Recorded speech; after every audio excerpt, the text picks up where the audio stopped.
Greetings! So today I have another deck video for you guys. So before I get started, if this is your first time in the channel, I like to make Gwent related content. Anything Gwent related or Witcher, honestly, it's all gonna come into this channel. So if that's your thing, don't forget to subscribe to my channel and leave a like if you guys enjoy this video. So speaking of the video, today I will be covering the deck that's sort of been propelling me throughout the whole season. It's kind of ironic because this is the season of the MAHAKAM, even though it ends in like 10 days. This is gonna be part one of a two-part video on Saturday. When I say two-part, I'm just uploading 2 videos tomorrow. So one of them will be Mystic Echo Dwarves. The other one will be an update to the channel. Again, if this is your first time, that might not be you know, so much to your interest, but if you are interested, definitely do go check it out. And of course, don't forget to subscribe to my channel. That's like the 3rd time I've said it now. So Mystic Echo Dwarves has been sort of the front runner deck that I've been running for the whole season of the MAHAKAM. I started just 10 days ago. I actually didn't start when it's when the season started back in November 1st. I think November 1st or November 10th, I can't remember now. But yeah, this started pretty late, and I did manage to get to rank 3, and I still have 10 days left. So if this is your first time, this deck can actually get you pretty far. I've noticed that I've actually been climbing pretty well.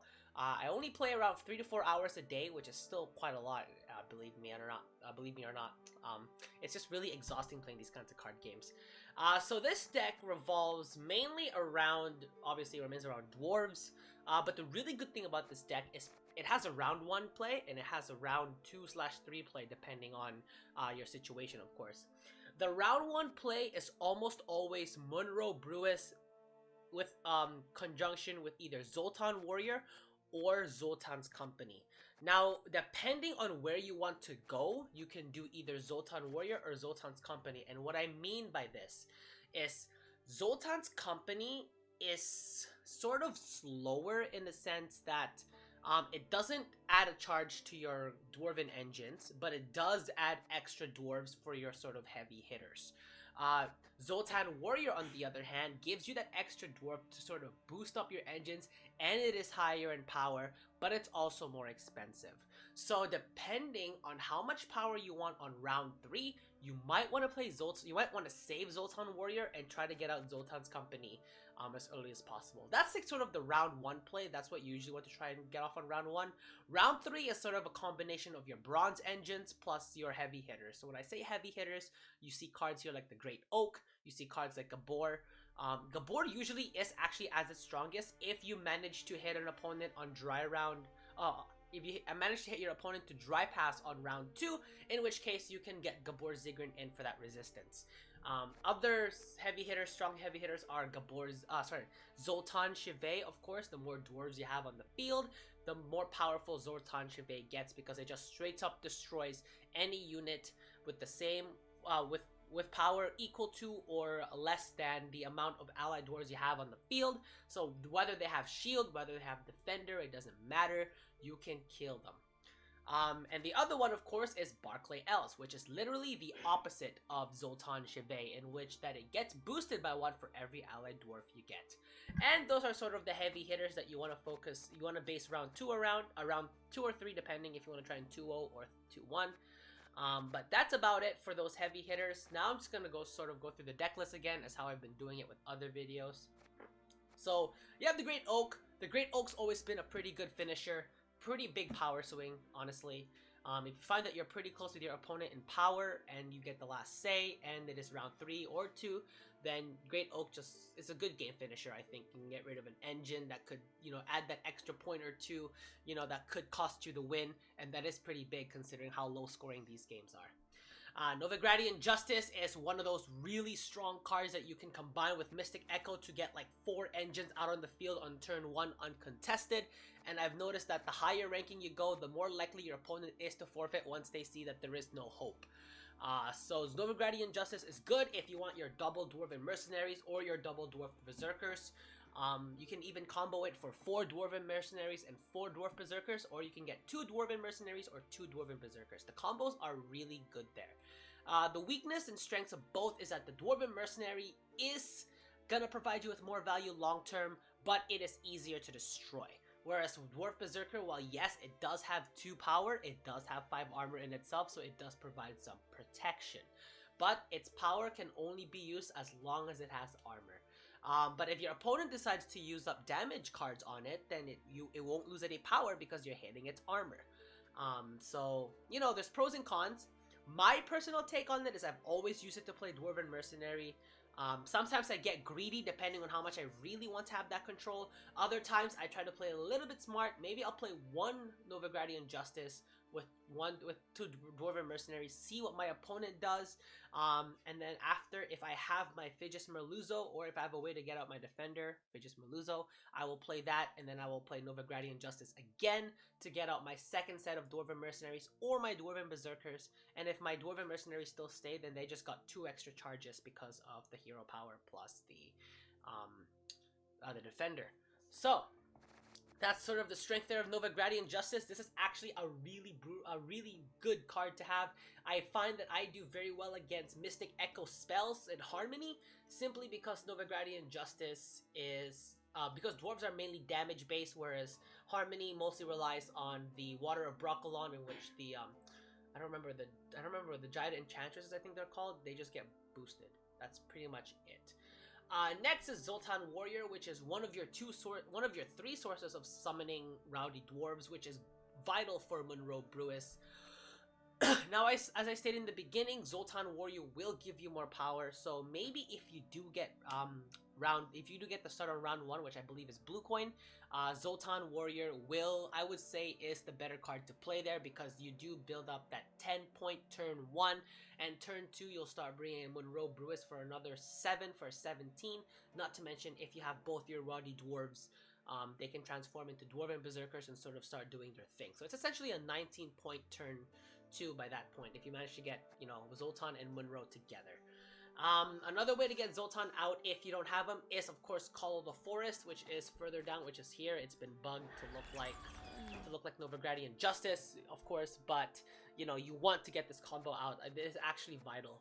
Now, when you get sort of further into the game, further into the game, you'll find that opponents are actually pretty smart enough to actually want to get rid of your Rowdy Dwarves. Now, if that's the case, you have one of 2 options. You can either still play Munro and have just 1 Dwarf Berserker, which is not that bad, or 2, this is probably where you'll want to start, you know, probably thinking of playing like your Bronze Dwarves, like your MAHAKAM Marauders, your Volunteers, your MAHAKAM Guard, and you might want to start, you know, building that field with start controlling that field for your benefit. Or another option is, if you have Zoltan's Company, play that as well, and then you get you still get Munro Brewis, and you still get to run that.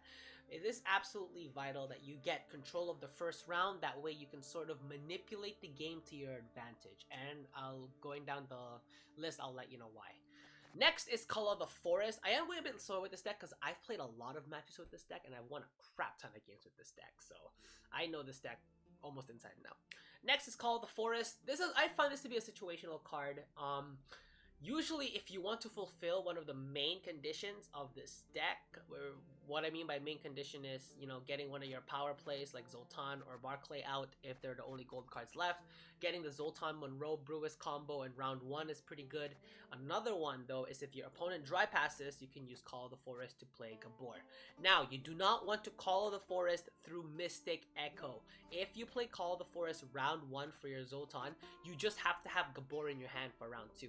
And the reason for this is because it actually slows down Mystic Echo so much that in the 3rd round, your opponent might have the advantage if they don't use their hero power just yet, because, you know, you don't have a hero power, and Mystic Echo is a super powerful hero power. You do not want to use this just to get Gabor out with resistance. So Call of the Forest is good for sort of completing any sort of missing pieces you need to complete a condition to sort of do well in whatever round you're playing on. That's essentially what I'm doing. This is like a filler. It's pretty much a filler card. But filler in a really important way. So I'm not saying filler as in like, oh, I can ditch it for like Royal Decree or whatever. No. This is better, I think, Royal Decree in this case, because you play a scoia'tael unit and it gets boosted by 1, whereas Royal Decree is just any unit. And this deck has no neutral cards, so it's all scoia'tael. Next is Gabor Zigrin. If this card, I find that this card's greatest use comes in round 2 if your opponent dry passes, in which case this card actually gets that resilience and you can carry that over to the next round. And if there's something more rare than Purify, it's carry over. So it is vulnerable to Purify, which is why you want to do this in the round 2 dry pass. This is actually the best way to do it. If you don't manage to pull that off, it's okay. You can put it in the range row, in which case it could not be targeted by any card effects. So that's no problem, and it gains immunity, and it still gets its boosted engine for every dwarf you play. And because this deck is mainly control based, that opportunity is going to come greatly. The only weakness potentially with that is you do give up a turn of round 3 to play this card, in which case it's just a 5-point card. So you want to be careful when you play this, because one of the main key factors of this deck is you want to get your engines out early and uncontested. If you can pull that off, you win the game. Like, it's almost guaranteed you win the game, whether you're going up against pincer maneuver Northern Realms, big monsters, Mystic Echo Harmony, Enslaved Nilfgaard. I find that this deck is actually somewhat evenly matched with Enslaved Nilfgaard. It usually comes down to who makes the first mistake, because that first mistake is possibly the game-changing mistake. And I've made a lot of those when I played against Enslaved Nilfgaard. It is a pain to deal with. Anyway, moving on, we got Zoltan Chevet. Zoltan Chevet is actually a pretty good removal card. This card is actually capable of removing pretty big units because of your capabilities to either create duplicates through Novigradian Justice and Mystic Echo, and the MAHAKAM Volunteers that are there as well, and cards like Zoltan's Company and Zoltan Warrior. So all of these control-based cards is great for Zoltan Chevet because you can eliminate... I've eliminated units with 11 power, and that's big for Zoltan Chevet because, you know...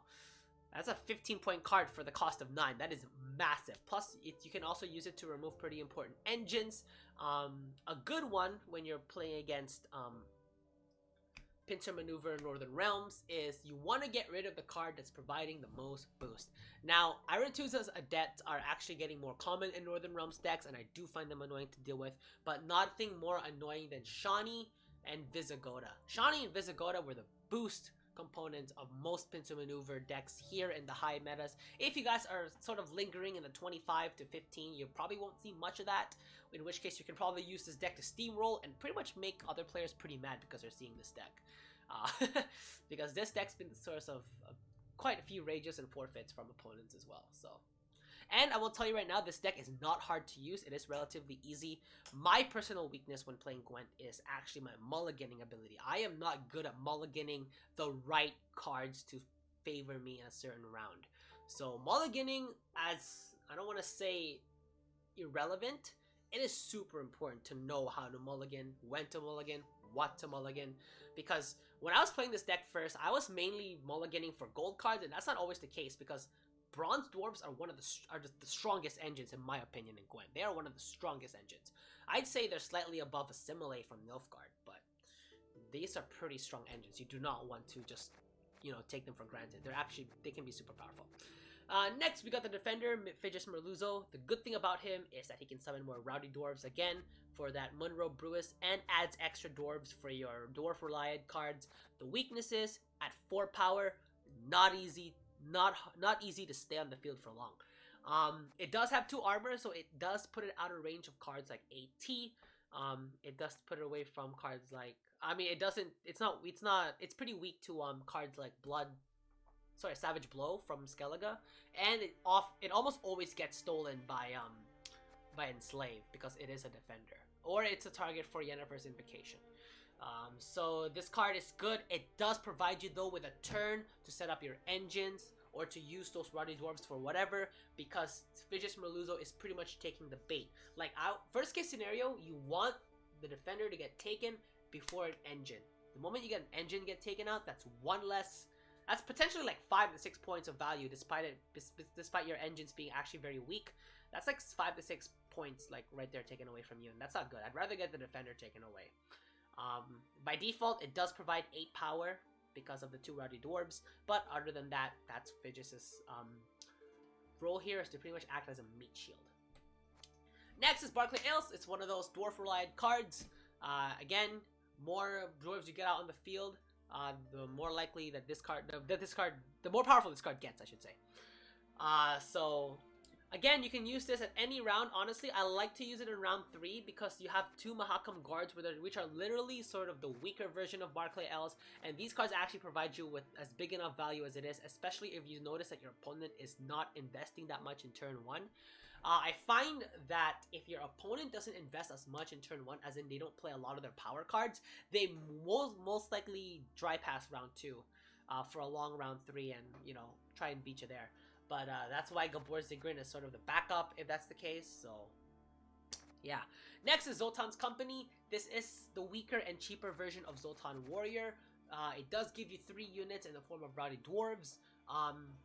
It's not easier, like it's a little bit harder to eliminate, to bring your Rowdy Dwarf count down to below 2 with Zoltan's Company. As opposed to Zoltan Warrior, where you only get 2, and if one of them gets destroyed, then Monroe gets 1 less value from that. Whereas with Zoltan's Company, it's a little bit harder because it's 3. You do give up 4 points of power and 1 armor, but honestly, if you're in round 1, that's okay. You don't mind that happening because, again, your Dwarf engines can just give you so much value that you can last a pretty lengthy round 1. Next is Hawker Smuggler. This is just a hand boost. It's, again, it could serve as a meat shield, or you could also use it to be protected and provide your dwarves with boosts to sort of save up for round 3, or to kind of go all out in round 2 if you have the cards for it. So this card, again, it is vulnerable to removal. It is pretty weak in power, but if your opponent doesn't try to deal with it, then they use up one of their damage output cards for Hawker Smuggler, and you get your Rowdy Dwarf combo with Monroe going. Next is Alzur's Thunder. This is the card that can be replaced. Alzur's Thunder is good for removal because you can remove the Redanian Archers, the Visigoths if they don't get boosted immediately. You can remove Thrive Engines, you can remove Vampires, you can remove, like, for example, Garcane from Vampires. You can remove Greatswords. This card removes a lot of weak engines. You can remove a lot of the Dwarf cards here too. The replacement you can make for this is actually Vryhead Dragoon. Now, the good thing with Vryhead Dragoon is because this is a control deck, possible weakness is that you fill up a row so much that you cannot play your let's say, for example, if you fill your melee row up with cards a lot, cards like the Great Oak are going to lose so much value. Cards like Zoltan Chevalier are going to lose value because you're out of units to place in the melee row. What's Zoltan going to do? scoia'tael, not so much, but you kind of get the point that I'm saying there, right? Is this card is good for sort of easing up one of your rows so that you have room to place a card that gets a lot of value out of it, like the MAHAKAM guard and Zoltan Chevalier, of course. But yeah, it's your choice. I just choose AT personally because of that removal. The less engines they have and the more you have, the the better. So next is MAHAKAM Volunteers. This is good for that deck thin. You guys know I love deck thin, not to mention it creates 2 dwarves on the field for you to sort of play around with when it comes to dealing with your control cards. So I like MAHAKAM Volunteers for that reason. I have 1 unit of Tempering here. I used to have 2, but I decided to get rid of 1 instead, just because I think that they're just a little bit too slow. Sure, it adds 2 more turns for your Dwarf Berserkers to get some value out of it, but for this case, there's just a lot of other cards that you kind of just need to settle with, so Tempering kind of has to go only 1 unit there. And I usually would use this in round 1 because it is a bit of a slow card. But it does provide a lot of power, again, if you notice that your opponent's not investing. Next, you got your MAHAKAM Marauders. Now, most Mystic Echo Dwarves tend to run MAHAKAM Marauder turn 1, and I get it. They want to get those vitality values off quick, but for me, I like to get the combo of Monroe and Zoltan Warrior / Zoltan's Company out quick. Because you find that damaging your opponent's units will be a little bit more valuable because you're able to get rid of their engines, etc. A lot of this I'm just sort of repeating myself, but you kind of are starting to understand the gist of how this deck works. And man, do I have some really good gameplay for you guys. Gameplay at round 3, a lot of forfeits, but those few matches that you get are going to be super good. Next is Dwarven Mercenary. Personally, I find this to be my target for Novigradian Justice. Depending on your style, you could go with the Dwarf Berserkers. With the pros and cons, like I've mentioned before, it's best if you do this if you have a solid defender, or if you know that your opponent is not running a damage-heavy deck. So a good example for this is monsters. The main removal for monsters is Natural Selection and Predatory Dive. Most of their damage output actually comes from bleed. And that's progressive damage, that's not direct damage, so you still have time to sort of get your Dwarven Mercenaries charges off. If not, you can boost them with cards like Barclay Else. I believe Barclay Else or Hawker Smuggler, they get the hand boost early. So yeah, next is the MAHAKAM Guard. Again, good for that control. If you fill up an entire row almost full of dwarves, MAHAKAM Guard gets so much value out of it. You can get a maximum of 11 points with just this one card, which is actually, no, sorry, 10 points. You need 8. 10 points from this card for a 4 cost. It is amazing, like how much power swing this card does on round 1, and it kind of keeps your opponent on the edge there and a little bit shaky, so that's pretty good. Next is Dwarven Berserker. Again, it's one of these two with the pros and cons, same thing, but this one does sort of, no, it doesn't do the opposite. They both damage your opponent, but this one does it more progressively. Plus, if they decide to damage something, it does remove the armor instead of the health, so you still have your power intact. And last but not least, we got the Dwarven Skirmisher. I find that these guys have, don't be afraid to use these guys to take out 3-card units, honestly. Like, I'd rather have you take out a 3-power engine than a 4-power engine and have 1 point left in which they can use as an opportunity to restore it, whether by a reset or giving them armor. And I don't want that happening because engines are super critical, especially in the high tiers. So that's sort of the deck list here for Mystic Echo Dwarves. Personally, it is my current favorite deck of the meta. It's been pushing me, like I'm around rank 3. I was at rank 5 yesterday. I went up 2 ranks after just 3 hours. That's actually pretty good considering the amount of competition that's here in this rank level. If you guys, again, did enjoy this deck, please leave it a like. If you guys have any other decks you'd like me to showcase, or if there are any changes you guys would like to see to make this deck better, leave a comment in the description, in the comment section below. And of course, subscribe for more Gwent content. And other than that, this is Enzo signing out. I'll catch you guys in the next one.